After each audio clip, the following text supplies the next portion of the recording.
Si usted me pregunta por sus nombres, lo lamento. No puedo dárselos. Iraquíes que se enriquecieron, pero un Saddam Hussein virtuoso, difícil de imaginar. Hemos quedado con otro testigo de aquellos años, hoy investigador del CNRS, Hosham Dawood. Dicen que en esa época, durante ese periodo de embargo, Saddam Hussein ganó mucho dinero y que la población no vio gran cosa. Eso es cierto. El objetivo número uno del poder era seguir ahí, sobrevivir políticamente. La distribución del dinero entre sus parientes era primordial. Entre sus subordinados, muy importante. Se convirtió en algo necesario para comprar a los dignatarios, a las estructuras tribales, para comprar en el sentido de fidelidad, de subordinación, de devoción al poder. Cuando la prensa dice que todo eso se usó para construir palacios y vivir una vida de excesos, yo disiento. Es cierto que construyó palacios y vivió con grandes lujos él y su familia, pero buena parte del dinero fue a la administración del país.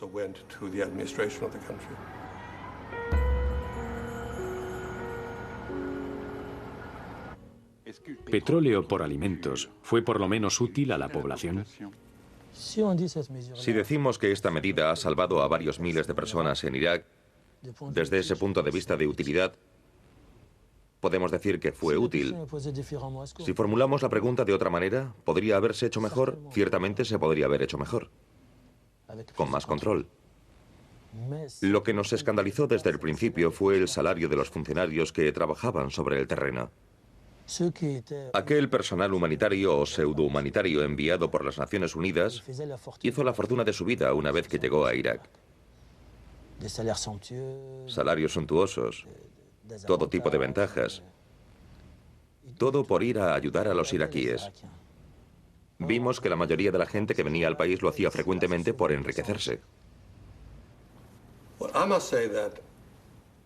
Debo decir que estoy tremendamente impresionado por lo que consiguió el programa. La ingesta calórica de la población aumentó casi en un 90% durante el programa. La desnutrición disminuyó drásticamente. La polio fue erradicada. Así que no creo que sea una exageración decir que mantuvimos a 27 millones de iraquíes con vida y más o menos sanos durante este periodo, lo que para nosotros supone un enorme orgullo. Por eso creo que estamos todos tan tristes cuando oímos hablar de petróleo por alimentos en la prensa, como si fuera un gran escándalo, cuando en realidad salvó vidas, y no es lo mismo. El hecho de que proporcionáramos comida, que ayudáramos a conseguir medicinas, que intentáramos mantener al menos un nivel mínimo de buena calidad de agua y saneamiento, y que hiciéramos lamentablemente poco, aunque sí algo, por la educación. Todo eso iba en la buena dirección. Pero lo que hay que lamentar es que todo esto distó mucho de lo que el pueblo iraquí, testigo inocente del conflicto, se merecía para llevar una supervivencia digna, medio decente. Cuando veo los medios internacionales, normalmente empiezan sus artículos sobre esos días refiriéndose al escándalo petróleo por alimentos. Y yo me pregunto siempre si en ese artículo descubrirán el verdadero escándalo. El escándalo de llevar a toda una nación a la miseria, a la muerte, a la desilusión. Eso para mí es el verdadero escándalo. En febrero de 2000 decidió usted dimitir. Correcto. ¿Qué le impulsó a tomar esa decisión? Es una decisión importante. Si hubiera continuado más tiempo mi misión en Bagdad, habría formado parte de lo que posteriormente sería juzgado como uno de los peores errores de las Naciones Unidas en situaciones de crisis. Y no estaba dispuesto a aceptarlo. Las ventas de petróleo supusieron 48.000 millones de euros, pero ¿a quién le corresponde el trozo del pastel redistribuido a la UNCC? Y para empezar, ¿qué es la UNCC? Por cada dólar de petróleo vendido durante el programa, un 30% se descuenta para la ONU, como pago por los daños causados. por Irak durante la guerra contra Kuwait. La UNCC es la comisión encargada de recoger las quejas y repartir el dinero entre los países. Para comprenderlo, regresemos a la Primera Guerra del Golfo y sus consecuencias. El 2 de agosto de 1990, Irak invade Kuwait. Las tropas de Saddam se lanzan a un pillaje desmedido sobre el país. La comunidad internacional, unánime, reacciona. En unas horas, el tan temido ejército iraquí es aniquilado.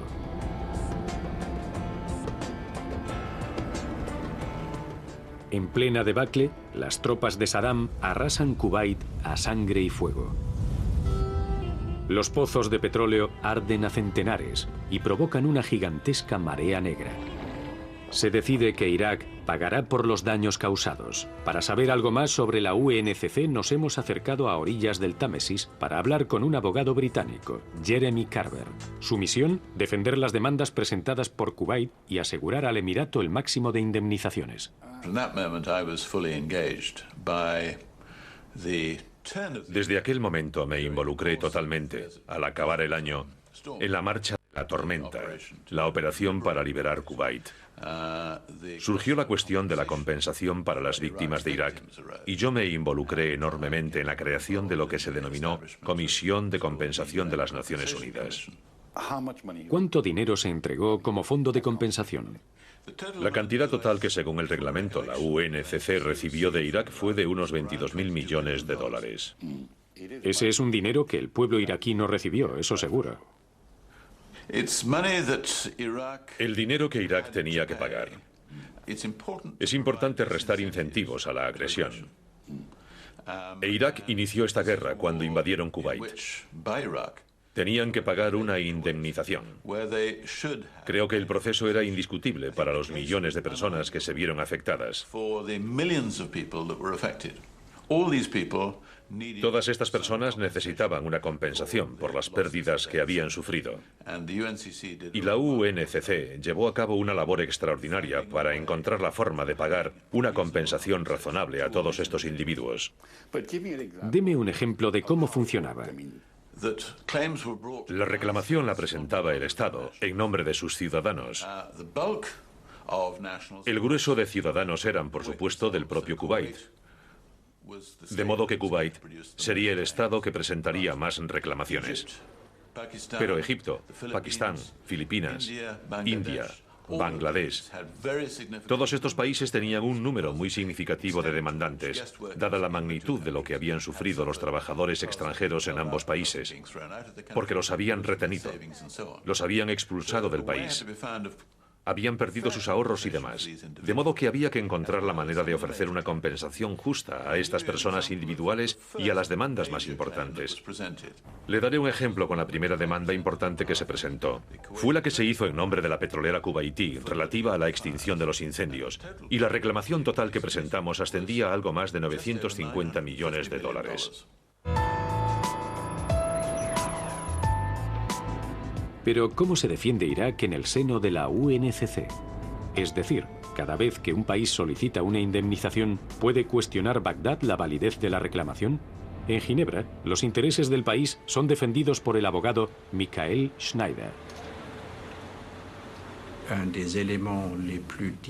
Uno de los elementos más difíciles y controvertidos de este proceso era que Irak no podía disponer de sus propios fondos y no tenía los medios a su disposición dentro del marco de la UNCC para organizar su defensa. ¿Intenta usted decir, abogado, que quienes crearon esta organización consideraron que Irak no debía defenderse? La organización se creó sin la participación de Irak. Se partió de la hipótesis de que la responsabilidad de Irak por la invasión y la guerra había sido probada. De manera que lo único que había que establecer era el montante de las indemnizaciones. El mundo entero fue invitado a presentar reclamaciones. Y casi 100 países del mundo descubrieron los daños que les había causado la invasión de Kuwait por parte de Irak. ¿Y para usted los derechos de Irak han sido respetados durante este proceso? El gran defecto de este proceso es el modo en que han sido violados los derechos de Irak. En un momento en que la mortalidad infantil estaba en su pico más alto, se desviaban 30 centavos de cada dólar del petróleo para pagar reclamaciones de empresas y gobiernos prósperos.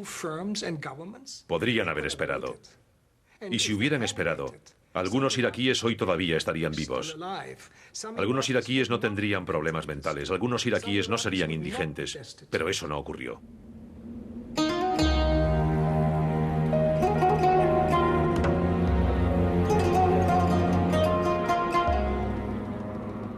A orillas del lago Lehman, en el antiguo edificio de la Sociedad de las Naciones, hoy cuartel general de las Naciones Unidas en Europa, se encuentra la sede de la UNCC. Nos hemos acercado hasta allí, pero nadie ha querido respondernos. ¿Por qué? ¿La tradicional discreción suiza ha calado entre los miembros de la UNCC? ¿O es que esta comisión tiene cosas que ocultar? Uno de los pocos periodistas que consiguió asistir a una sesión de la UNCC es Naomi Klein, una canadiense famosa por sus posturas antiglobalización que ha desarrollado profusamente en sus libros. No necesitabas demostrar que tu tienda había sido bombardeada o destruida durante la invasión de Kuwait por Irak. El peso de las pruebas no existía. Podías acogerte a la situación hipotética de que si Irak no hubiera invadido Kuwait y todo ese tiempo hubieras seguido con tu negocio normal, habrías ganado una cantidad de dinero X e Irak tenía que pagarte ese dinero. Entre las empresas demandantes estaban algunas de las más grandes del mundo, como Texaco, pero también empresas de bienes de consumo como Toys R Us. Bechtel también ganó, Pepsi ganó, creo que American Express también. La Sociedad Ornitológica Británica sacó dinero. 2 kibutz israelíes sacaron dinero por la pérdida de turistas. No en Israel, sino en los altos del Golán, en un país ocupado en Siria. ¿Y saben lo mejor? Hemos descubierto en la sede de la ONU que Irak destina todavía hoy un 5% de todos sus ingresos por petróleo a la reparación de daños de guerra a la UNCC. Resumiendo, Petróleo por Alimentos es un programa en el que han participado 4.500 empresas de todas las nacionalidades y del cual algunas han obtenido grandes beneficios. Una corrupción perfectamente organizada, hasta tal punto que me parece impensable que no haya sido denunciada mucho antes de la publicación de la famosa lista del periódico iraquí Al-Mada. Porque les recuerdo que fue en enero de 2004 cuando este diario iraquí publicó por fin este documento, denunciando que más de 40 países se habían beneficiado de los favores de Saddam Hussein. El escándalo de corrupción alrededor del programa ha sido beneficioso para la prensa, una suerte para los diarios conservadores estadounidenses, y con razón, la ONU está en su punto de mira desde que se negó a respaldar la invasión de Irak por las fuerzas de la coalición en 2003. La debilidad del programa Petróleo por Alimentos suscita serias dudas sobre la capacidad de la ONU para aplicar sanciones y administrar programas humanitarios en el futuro.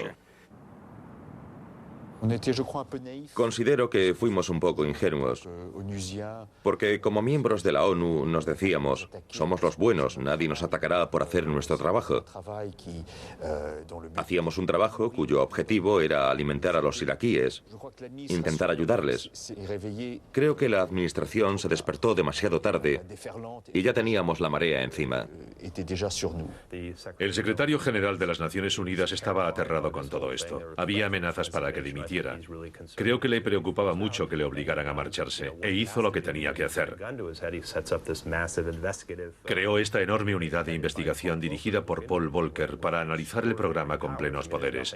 Nunca se había visto algo así y dudo que volvamos a verlo. Estaba dotada con más de 30 millones de dólares al año y con un equipo de tantos investigadores como fueran necesarios. Los investigadores de la Comisión Volcker registraron las oficinas, los discos duros de los ordenadores, los archivadores.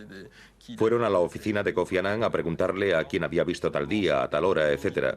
Y al final esto ha permitido sacar todo a la luz. Ha permitido sacar todo el asunto a la luz pública. Ha permitido a una comisión independiente hacer un verdadero trabajo de investigación policial.